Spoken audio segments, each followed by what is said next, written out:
that learning should be a schus, and certainly our tefillas and our attention should be towards our nation, the situation in Eretz Yisrael, which Baruch Hashem seems to be heading in a very, very good way, but it's very, very dangerous. Certainly on a personal level, quite a number of soldiers who are in extreme danger. And anytime you go into an enemy land and an enemy who knows no boundaries, if your enemy would just love to blow himself up, as long as he can take one, he'll kill himself. It's a very dangerous situation. And when you enter their land, which is booby-trapped, etc., there's a tremendous, tremendous sakana. So it really it behooves us to carefully make sure that we do our part, which is davening, which is learning. And I'd like to dedicate the shir this evening that the soldiers and civilians in Eretz Yisrael should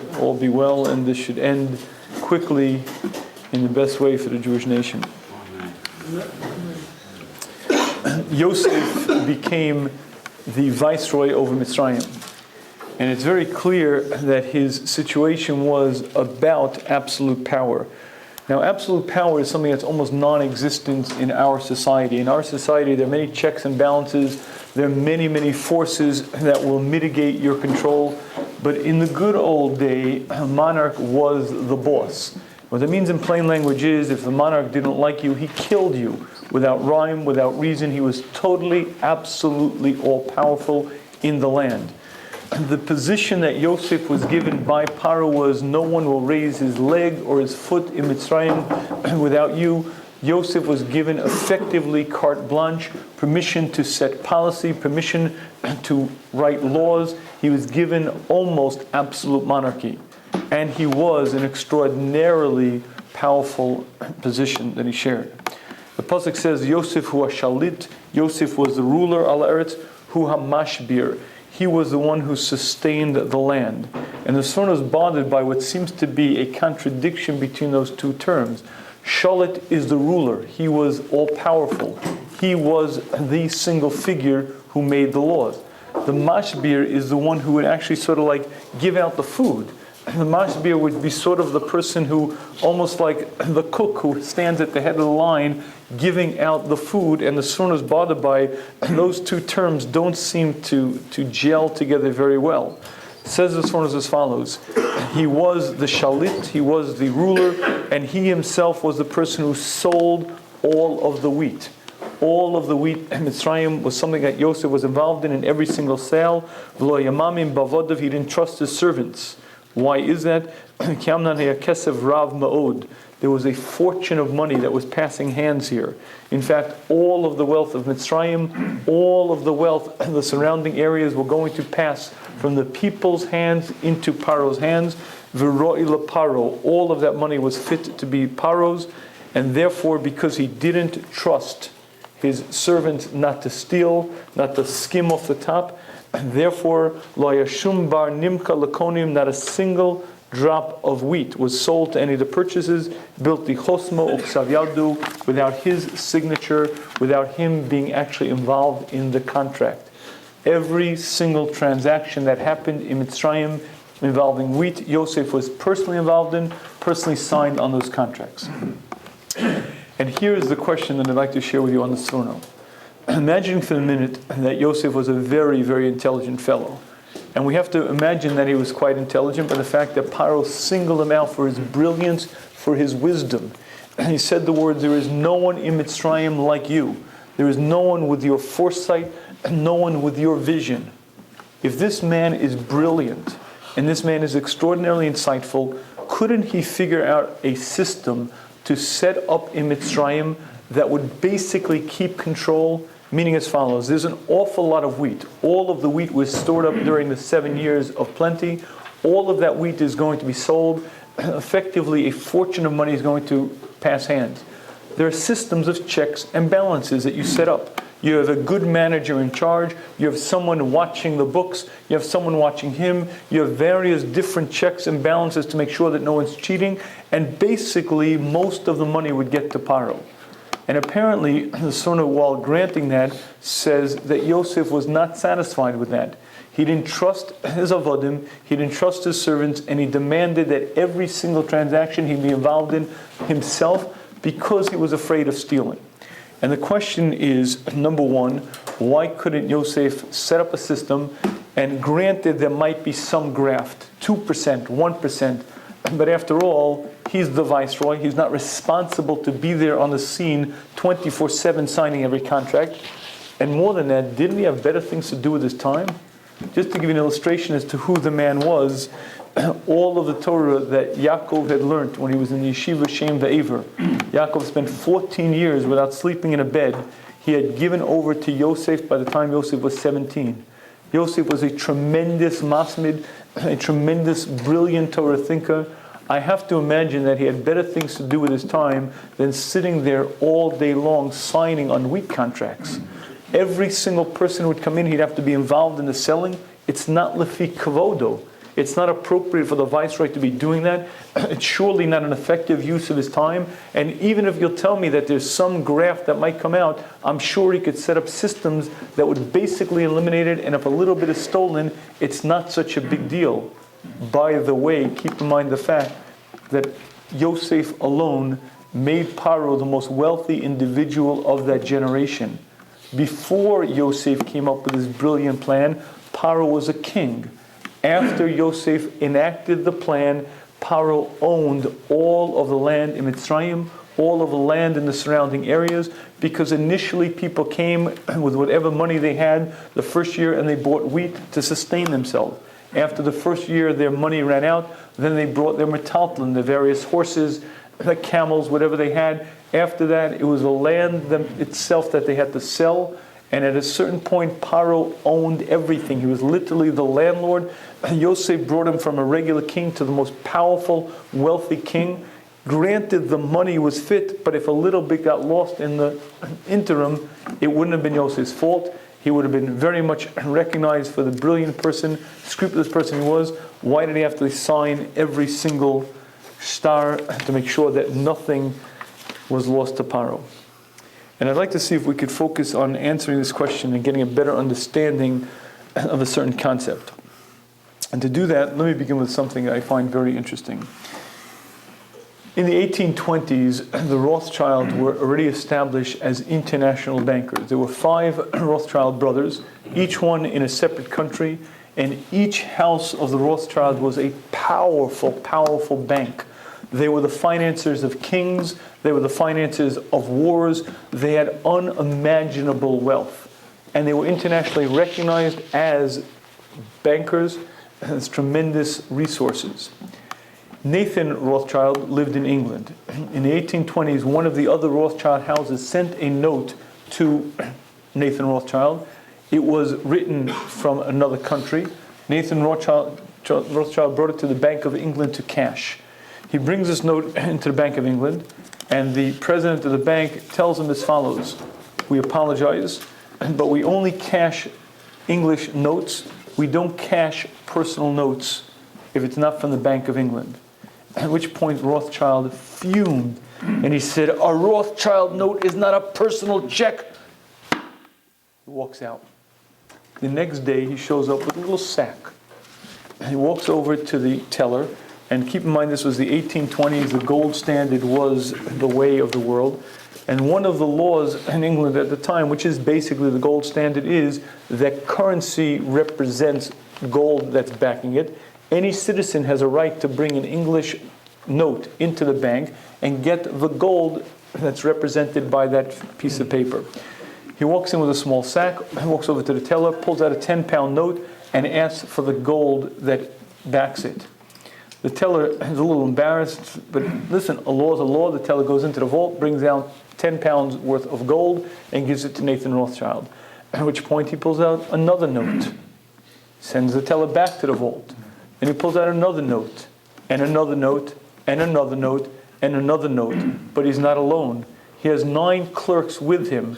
The entire day they sat there with 10-pound notes, one after another after another. That day they redeemed 100,000 pounds worth of currency, which in today's millions of dollars. And when the bank closed that day, they left. The next day, Nathan Rothschild comes back with a small pouch along with his 9 clerks. The president of the bank comes over to him with a sort of nervous smile and says, how long will the jest continue? Until the Bank of England recognizes a Rothschild note. And he walks back up to the teller, pulls out his 10-pound notes, and begins the scene again. There was a hasty board of directors meeting called, at which point they agreed that any Rothschild note would now be recognized and honored by the Bank of England. Okay, a cute story, but here's the observation. 100,000 pounds by 10 men in one day means there were 10,000 transactions. That means each man was involved in about 1,000 transactions. Nathan Rothschild stood there all day long without moving from the spot. 10-pound note after 10-pound note. What motivated the guy? You may say, I'm sure a part of it was the fact that from a business standpoint, it's very important that the House of Rothschild be recognized. But I think there was another part involved. How dare you insult the name Rothschild?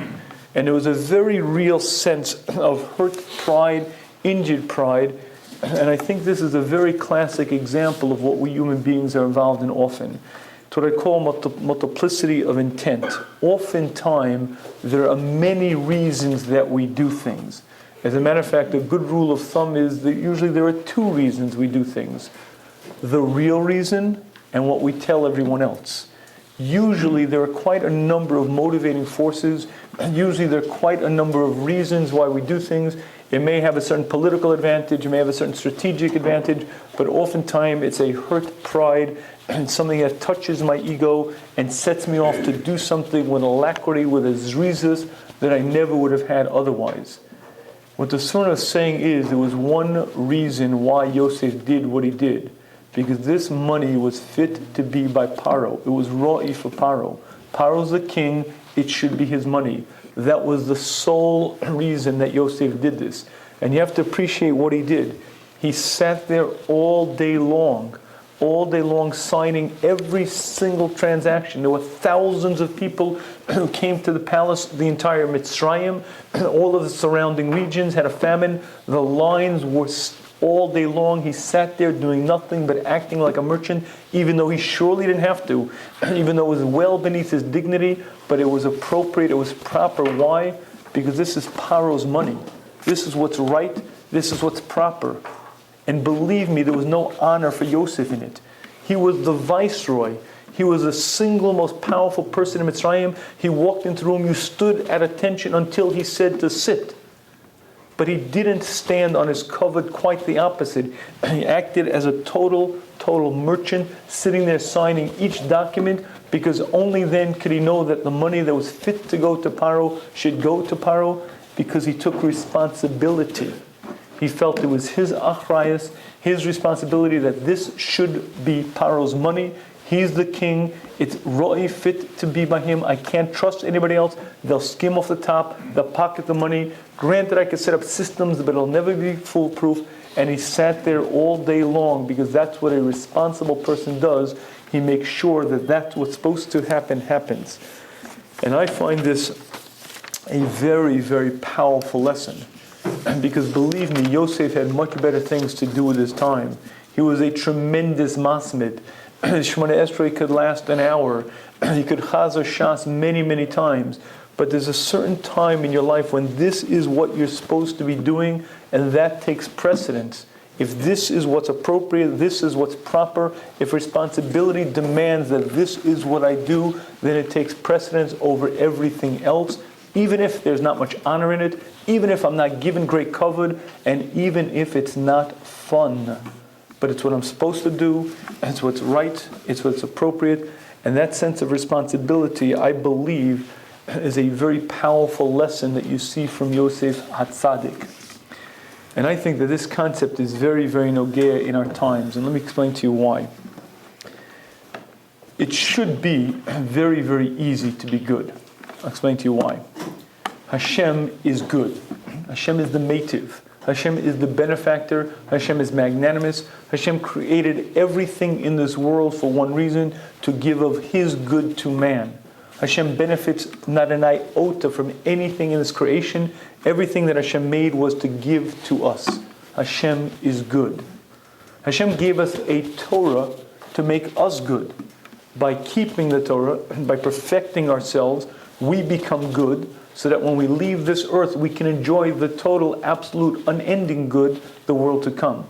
Hashem is good. The Torah was given for us to become good, so that we can enjoy the good in the world to come.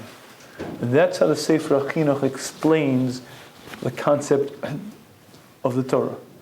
That being said, shouldn't it be obvious and simple to be good? It's all for our good anyway.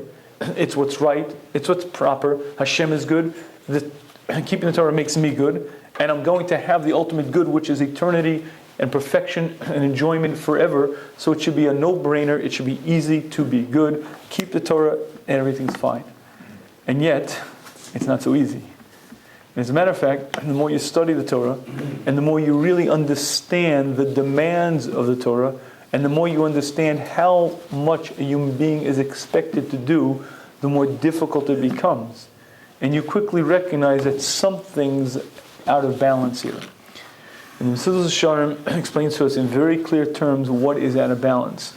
He says, if that were so obvious and so true, there would be no effective bechira. In theory, a person would have free choice, but not practically. You see, knowing the fact that every mitzvah helps me, shapes me into what I'll be for eternity, every avera damages me and hurts me, if I ever fully got that, then effectively I would lose free will. In theory, I would have free will, but not practically. As we've mentioned many times before, if I challenge you, do you have free will to put your hand in a fire? The answer is, in theory, you could put your hand in a fire, but you wouldn't do it. Not for $100, not for $1,000. Why? Because it's foolish. So in theory, you have free will to put your hand in a fire. But practically you don't, because it's so foolish, you would never do it. So too, if everything were clear, if everything was simple, the human would have theoretical free will, but not practical.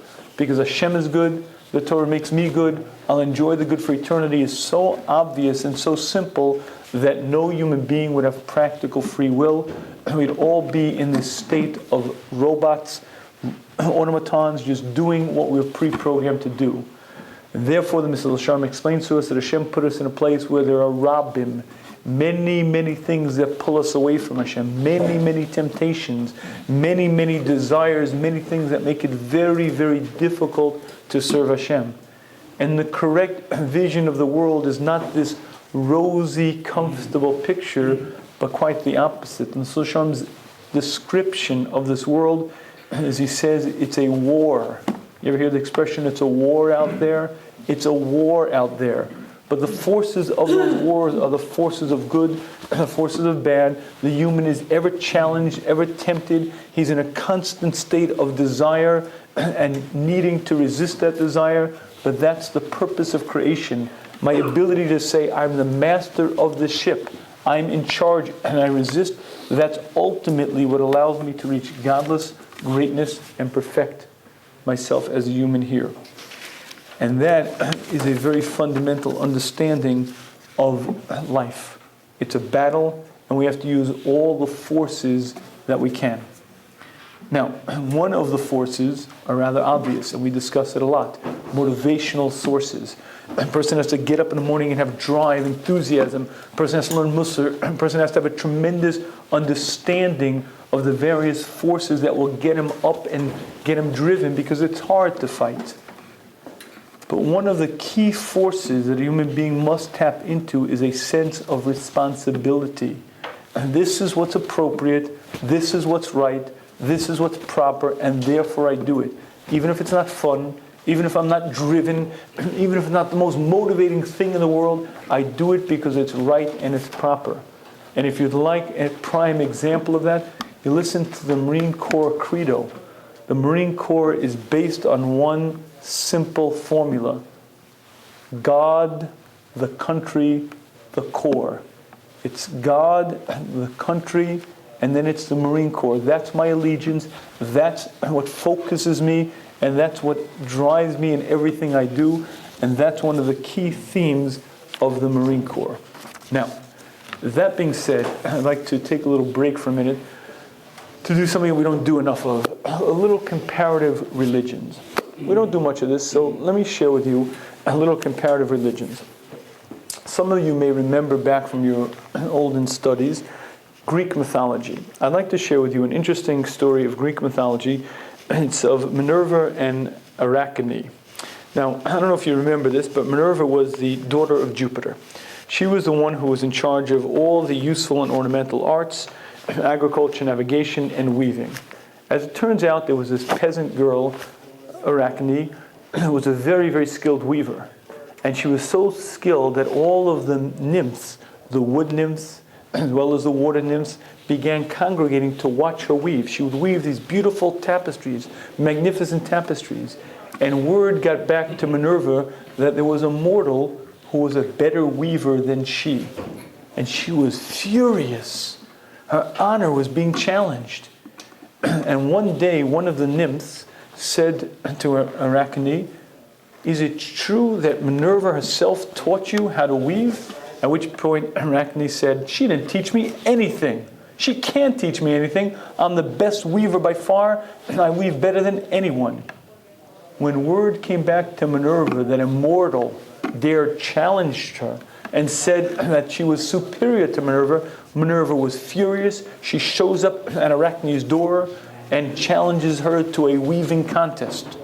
And in fact, they sit down to a contest, and they each pull out the loom, and they each begin weaving. The goddess Minerva over here, the regular mortal Arachne over here. They're weaving and weaving and weaving, and after a certain time, it was time to judge the two works. As it turns out, no one less than the goddess Envy was brought to judge them, and everyone agreed that Arachne was the superior weaver. She had created a much superior tapestry. And when Minerva heard this, she was so angry. She went over to Arachne's tapestry and she ripped it to shreds. And then she started pounding, beating on Arachne. "How dare you insult the goddess Minerva?" And she began pounding her to within an inch of her life, at which point she stopped and she said, "Rather than kill you, you'll hang for eternity, and that's how you'll weave." And she turned her into a spider, and that's how spiders came into being. And that's the story. Isn't that nice? Isn't that a nice tale? Now, I don't tell that to my kids for Betty by time stories. Would you like to know I don't tell to my children? Because it's a little too silly. my kids a little too sober. They would, "Oh, come on, Dad, cut it out." "Oh, yeah, right. That's right there in the spider, and she hangs up by the and weaves it. Right, come on, cut me a break." But I want to share with you why I tell you this story. Besides the silliness of this, let's take one very important focus point over here. Minerva is a goddess, but she's acting like a child. She's jealous, she's petty, she's vengeful. "Oh, you weave better than me. I'll start beating you, I'll make you hang." And you'll weave that way, and it turns her into a spider. She's acting juvenile. They don't make gods like they used to. And let me explain to you what I mean by that. The distinction between the immature and the mature manifests itself in a number of ways. The immature is impetuous. The immature has no control. The immature acts without reason, without thinking, is ruled by its passions, ruled by whatever mood affects it. The mature person, or goddess, is ruled by wisdom, controls one's emotions, sees the results, looks into the future, and controls its behaviors by guiding principles. And the reason why I share with you this particular point is because I believe that focusing on the difference between the mature and the immature is a very telling and important indication of what society understands to be a human today. And I'll explain to you in very simple terms. My little guy, Yoel, is 5 years old. I gave up already. I long ago gave up on asking him what he wants. Because if I ask him, "Do you want the truck or the candy?" The truck lasts for years. The candy lasts for a minute. The truck costs $6. The candy costs 50 cents. The truck you could play with over and over and over, and the candy is gone. Invariably, Yoel, who's 5, will choose the candy, not the truck. And I gave up. I said, "Fine, I will never win until you get a little bit of das, until you get a little bit older, until you're able to push off the momentary impulse and the desire for a future point. Now, let me share with you exactly where I'm headed with this. Part of my job as a father is to read stories to my children. And one of the books that I read just sort of piqued my eye, piqued my curiosity in a very powerful way. It's the Berenstain Bears. Now, if you're not familiar with the Berenstain Bears, there's Mama Bear, Papa Bear, Sister Cub, and Brother Cub. And what hit me at some point is, because I read a number of them, is there's a common theme that repeats itself many times in the storyline. And that is the cubs are immature, but so too is Papa Bear. As a matter of fact, Papa Bear is usually far more immature than are the cubs. The one who screams the loudest, the one who bangs on the table the most, the one who leaves his dirty dishes more often is Papa Bear. And it requires Mama Bear in the end to scold and put straight both the cubs and Papa Bear. Now, the first time I read this, I said, like, what's this about? And then I read another one, and every time Papa Bear is this buffoon, this oaf, this dope, this juvenile character, and it's only Mama Bear who's the mature one. Now, folks, I ain't no scholar and I ain't no saint, but I sure don't believe that in my household that that's the way it is. I hope that my wife and I both are the mature adults and the kids are the kids. Sounds like the honeymoon. Now, I'd like to share with you what I find very telling. If you'd like to study the American culture, go to the greeting card sections on Father's Day. And what you'll find is lazy, uninvolved fools. What you'll find is the fathers are painted as immature, irresponsible, beer-guzzling, basically children. And it's amazing because if you pick up greeting card after greeting card that describes this, you get a very interesting sort of like quizzical thought, like, what does this mean? Now, I'll be honest, I'm a bit handicapped because I don't watch television, but I do know what TV shows used to be like in the 50s. In the 50s, the typical situation comedies involved certain very, very particular situations. There was Father Knows Best, Make Room for Daddy, My Three Sons. In those situation comedies, the father was intelligent, dependable, and well respected by the family and the community. Modern day situation comedies are a bit different. Homer Simpson, Raymond Barron, portrayed as selfish and mindless, and basically drinking beer, watching TV, or playing golf, and they're usually pretty poor at that as well. And the concept of self-discipline, prudence, sobriety from the father figure is lacking. Would you like to know why I believe that's true? Because the stereotypical father is much like Homer Simpson. There's a lot of truth to it, because the culture we live in stresses be a juvenile, be an infant, do what you want, sit there on the couch, grab your remote, drink your beer, and you can be what you want to be, and don't bother me with issues like intelligence, sobriety, discipline, being a father. And I'm not going to say this swath cuts across everyone, but if you look out there, the images that are portrayed and what really seems to be what's out there is a tremendous sense of a lack of responsibility, a lack of maturity, a lack of any sort of giving up my instant gratification for anything that's far-reaching and anything that's important. And my friends, what I'd like to share with you is that is a horrible, horrible situation, because the reality is that we human beings have many, many responsibilities. And the role of a mature person is to recognize his responsibilities. And I'd like to sort of spend a moment on mapping out some of them. If you are a husband, you have a responsibility to your wife. That responsibility is you are responsible to support her. If you happen to be in kollel and you've agreed by mutual consent that she will work, then you probably have a much greater obligation because she's doing your job as well. In which case you have much more of an obligation to honor her, respect her, and recognize the tremendous debt that you have. A wife has a tremendous debt to her husband.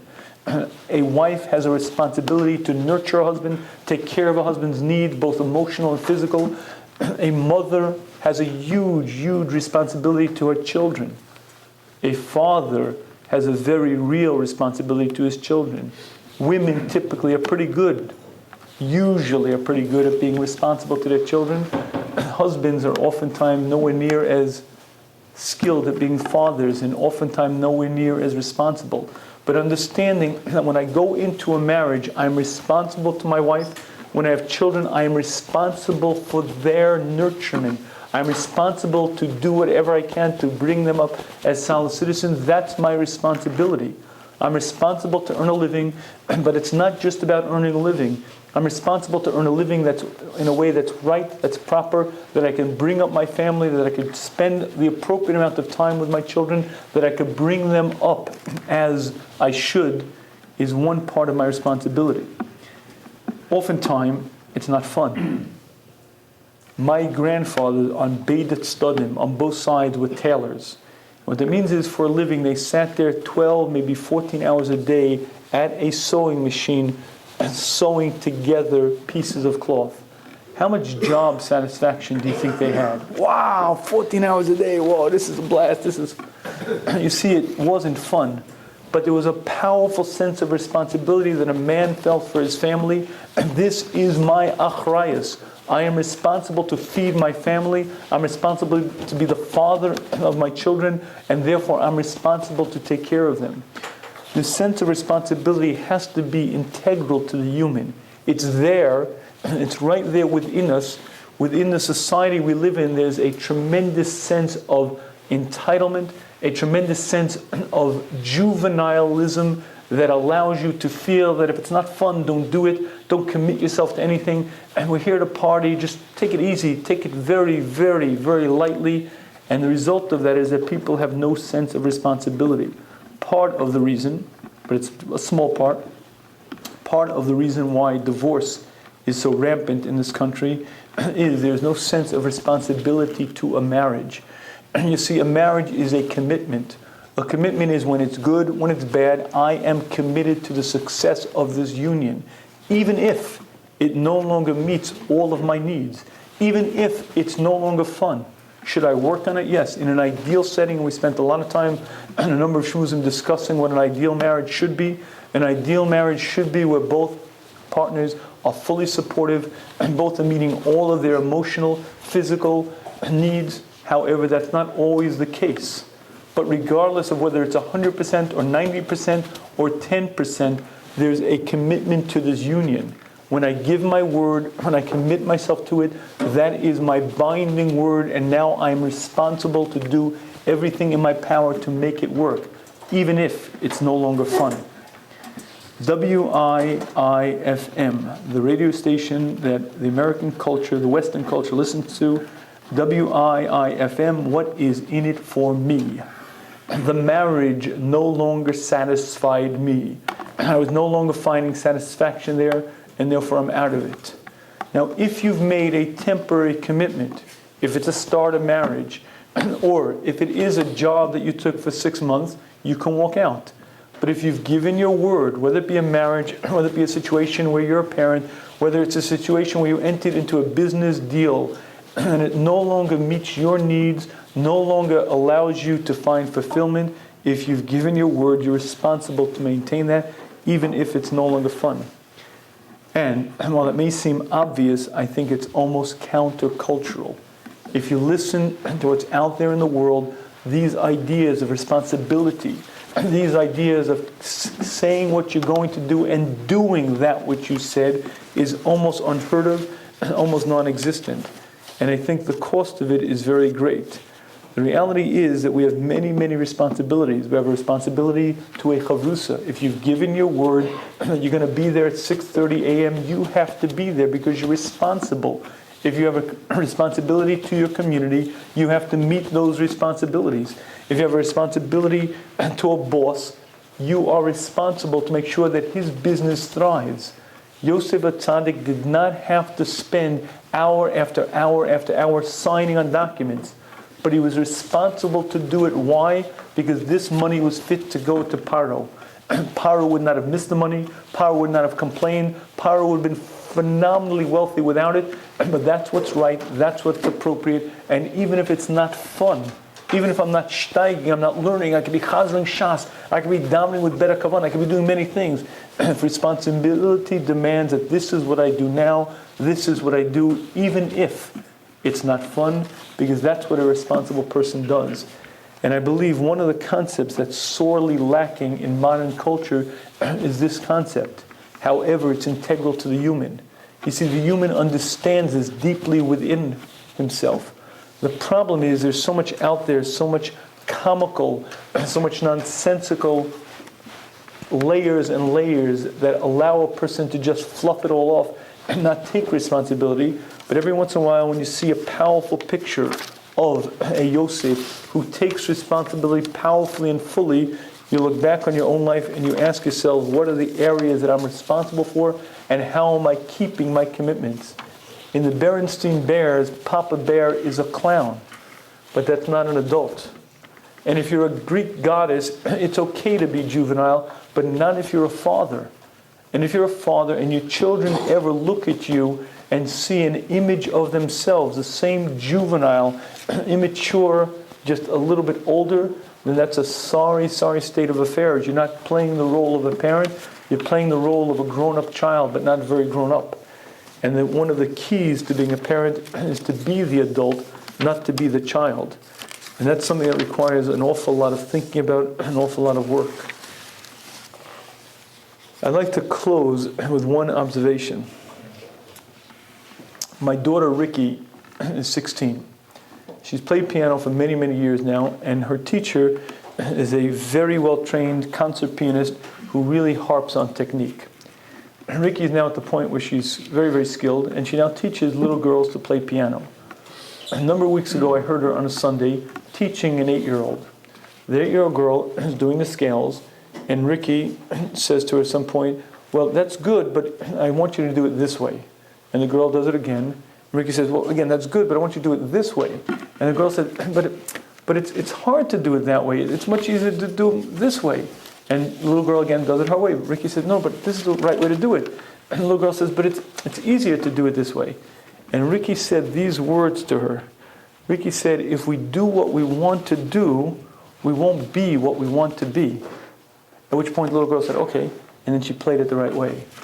And I said to myself, oh my goodness, a 16-year-old just said to an 8-year-old, if we do what we want to do, we won't be what we want to be. I said, Baruch Hashem, there is hope.